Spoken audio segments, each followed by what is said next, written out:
आप हिंदी समझते हैं? हिंसा का रास्ता छोड़ के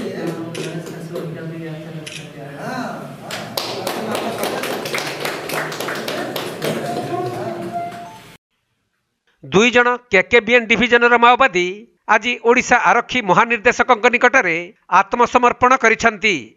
सेमाने हेउछंती रंजित नैतम उर्फ भुटलू और भंगापुयम उर्फ राकेश। तेबे एही दुई माओवादी उत्तर दक्षिण कॉरिडोर यथा झारखंड एवं छत्तीसगढ़ अंचल को दक्षिण केन्द्र ओडिशा मध्य देई संयोग करने कार्य नियोजित रहिथिले।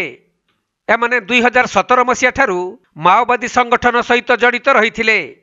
एमाने छत्तीसगढ़ मूल बासिंदा होइथिबा बेले छत्तीसगढ़ एवं ओडिशा रे अनेक हिंसात्मक कार्यकलाप लिप्त थिले।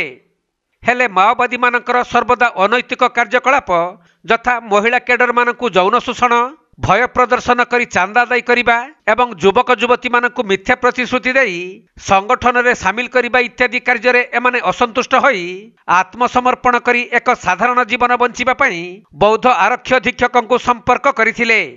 आउ आज सेमाने आत्मसमर्पण करिबा परे सरकारंकर समस्त विकासमूलक योजना रे एमानकु शामिल करा जिबाकु प्रतिश्रुति दिया जाइछि।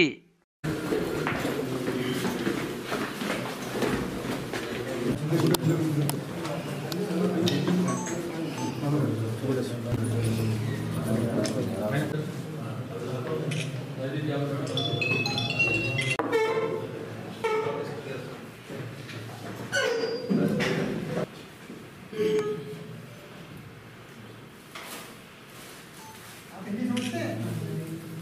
हिंसा का रास्ता छोड़ के